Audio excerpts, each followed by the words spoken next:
ada jadwal servis rutinnya. Ya. Nah, tadi kalau kita bicara apoptosis atau autofagi tadi dia terjadi dalam 30 hari itu memang wajib dikerjakan. Maka kita lihat dari syahadat. Ya kalau kita rukun Islam saja, yang pertama kan syahadat, kemudian sholat, ya, kemudian zakat, puasa, haji. Coba lihat semua yang dikerjakan itu. Jadi syahadat itu sebenarnya coding sebenarnya. Jadi kita itu sudah berada pada coding penuhanan manusia itu. Yang kata Allah dalam Al-Quran, alastu birabbikum. Jadi waktu masih dalam kandungan ibu itu semua ditanya, gitu kan. Jadi semua manusia itu pernah mengakui. Ya. Terlepas dia kalau dia tidak Islam atau orang-orang kafir atau non-muslim, dia pernah ditanya sama Allah. Itu codingnya. Jadi gennya kita itu udah di-coding sama Allah untuk mengakui penyembah atau mengakui adanya zat yang membuat atau menciptakan ini semua. Itu coding awal itu ada syahadat tadi. Ya. Maka ada satu dokter, ada satu ilmuwan namanya Kazuo Murakami, dia pernah membaca di dalam buku dia itu, ternyata waktu ditemukan meteor di kutub, dia cerita gitu, ternyata meteor tadi mengandung 4 jenis asam amino, ya, yaitu A, T, G, dan S. Adenin, tirosin, guanin, dan sitosin. Dan asam amino ini sama kayak manusia, kata dia gitu. Jadi kalau bahasa dia, manusia itu memang bukan makhluk bumi, dia bilang. Dia makhluk luar angkasa, bahasa dia ya, yang dititipkan Tuhan, kata dia. Yang dititipkan zat yang maha agung di bumi dan hidup dengan bahan baku yang ada di bumi. Ya, makanya kalau kita lihat bahasa Al-Quran, orang-orang mukmin itu kalau udah ngerti bahwa dunia ini memang penjara, kita bukan tempat kita, bukan di sini. Coding itu di situ. Orang-orang yang sudah mendapatkan atau merasakan esensi keimanan pasti akan merasa jenuh dengan dunia. Pasti akan merasa tidak nyaman. Kalau bahasa Nabi itu penjara. Di dunia itu penjara. Ya, gitu. Karena Allah mengatakan dalam Al-Quran, ya, orang-orang yang bahagia bertemu dengan Robnya, gitu kan. Janji Allah kan begitu.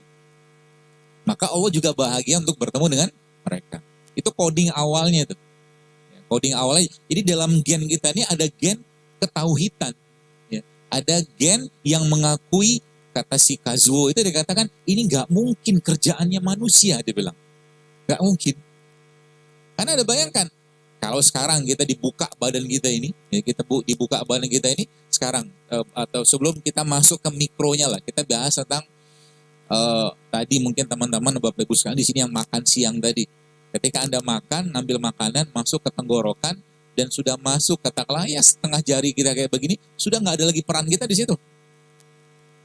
Allah yang memasukkannya, Allah yang mendorongnya, Allah yang mengaturnya, Allah yang menjadikan dia masuk ke lambung kita, sebagian jadi darah, sebagian jadi otot, tulang, segala macam, sebagian menjadi kotoran, kan gitu. Gak ada kuasa kita sama. Jadi kalau manusia itu dibuka lagi, dibongkar lagi, maka isi kita itu apa? Ya elektron. Elektron yang kalau dibuka lagi itu dia berpendar. Jadi dia ada, mungkin pernah dengar ada intinya, ada elektron, ada proton, ada neutronnya. Gitu. Berada pada suatu ruang gitu. Ya kalau dibilang, dan itu pun, maka kalau dibilang dunia itu fana, kitanya memang fana gitu kan. Karena isinya cuma elektron doang. Gak ada apa-apanya. Dan menariknya lagi, semua elektron tadi itu, semua berputarnya ke arah kiri. Gitu. Kalau kita lihat dari makrokosmosnya, galaksi itu semua berputarnya ke kiri. Jadi mereka tuh kalau bahasa kita semua itu bertasbih, memang bertasbih dia. Dia mengeluarkan frekuensi tertentu, ya. Yang disitulah akhirnya ada itunya, ada pengendalinya. Pengendalinya siapa? Yang kata Nabi itu, izal sholat jasadakulu wa izal fasad jasadakulu. Jadi pengendalinya itu si kolbu tadi, rajanya itu kolbu tadi. Gitu. Dia yang mengatur semuanya. Dan kolbu tadi terus berinteraksi sama Tuhan. Ya. Kolbu atau hatinya tadi itu terus berkomunikasi dengan Robnya. Dan kolbu itu sesuatu yang baik sebenarnya kalau terjaga dengan baik, dengan keimanan tadi.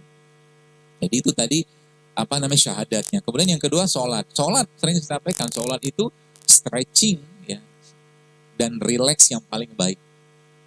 Jadi orang yang sholatnya baik, paru-parunya harusnya baik. Orang yang sholatnya baik dan benar pasti pintar.